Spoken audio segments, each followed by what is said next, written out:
l'aveva amata all'istante.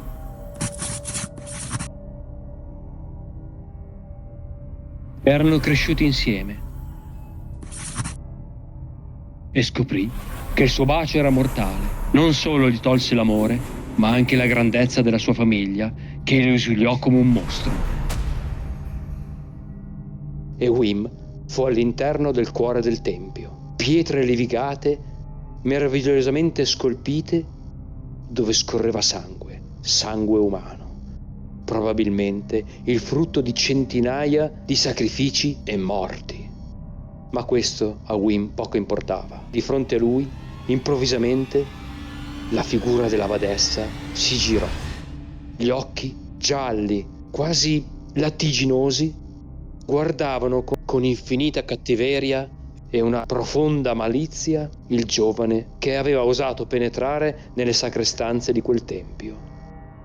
La figura, che si muoveva nonostante la stazza agilmente, con voce gracchiante, tuonò la sua sfida all'agile Wim. Chi sei tu che osi sfidare la badessa? Colei che tiene la sapienza della lingua. Chi sei tu che hai ucciso le mie sorelle e i miei protettori? Pensi forse di sfidarmi così? Giovane sciocco! Mentre parlava, le sue grasse gote vibravano come se fossero state quelle di un orribile animale grasso e flaccido come lei. A un gesto della sua mano, artigliuta e colorata, le altre sorelle che poc'anzi Wim aveva ucciso si rianimarono orribilmente dietro di lui.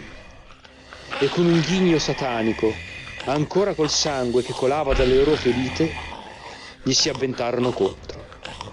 Ma Wim fu agile e veloce a scartarle e sorridendo estrasse i pugnali, quasi divertito da quella scena.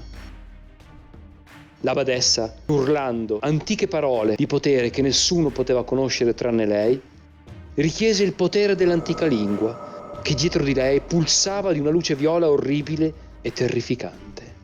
Andidvoi, hashtiki, shindilindi, oi signar muori ragazzo! Alle sue parole, strani raggi, color del cielo, tentarono più volte di colpire Wim. Ma Wim era rapido, veloce ed eternamente giovane. Schivava sia gli assalti delle donne non morte, sia i raggi malevoli della badessa, che rideva follemente di fronte alla velocità e alla potenza dimostrate inaspettatamente del giovane assassino. Mai, né le lame delle sorelle redivive, né quel raggio infernale riuscirono a toccare le sue carni. Con l'ausilio dei suoi pugnali, prontamente avvelenati, maestro nell'arte del combattimento, le atterrò e stroncò loro la vita una seconda volta. Con un balzo fu alle spalle della badessa. Quest'ultima riuscì a schivare quelle lame mortali, con una forza che probabilmente avrebbe fatto impallidire anche un barbaro. Riuscì a prendere per un braccio Wim, il quale, pur rimanendo sorpreso, rimase freddo e glaciale. Rapidamente torse il polso della badessa, la quale, urlando, cercò ancora una volta con la magia di avvinghiare a sé Wim e di strappargli la vita. «Oh lingua, dammi il potere, Zakar!» Ma non riuscì a parlare, poiché in un solo istante, veloce come solo Wim avrebbe potuto essere, passando la lama che aveva avvelenato all'altro braccio, la tagliò rapidamente. La badessa, credendo di poter sopraffare quel meraviglioso assassino, si girò di scatto.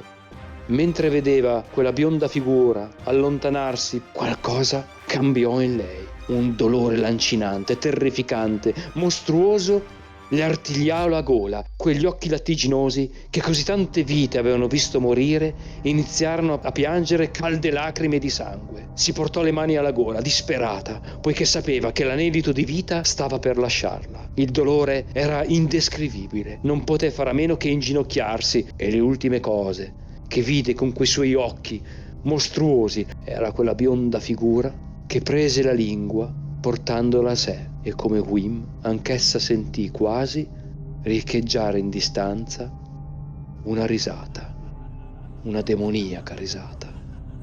e fu l'ultima cosa che la badessa, la signora del tempio della sorella delle ceneri, udì in vita. Wim cavalcava all'interno della foresta. Doveva solo incontrare colui che gli aveva commissionato l'ennesima missione.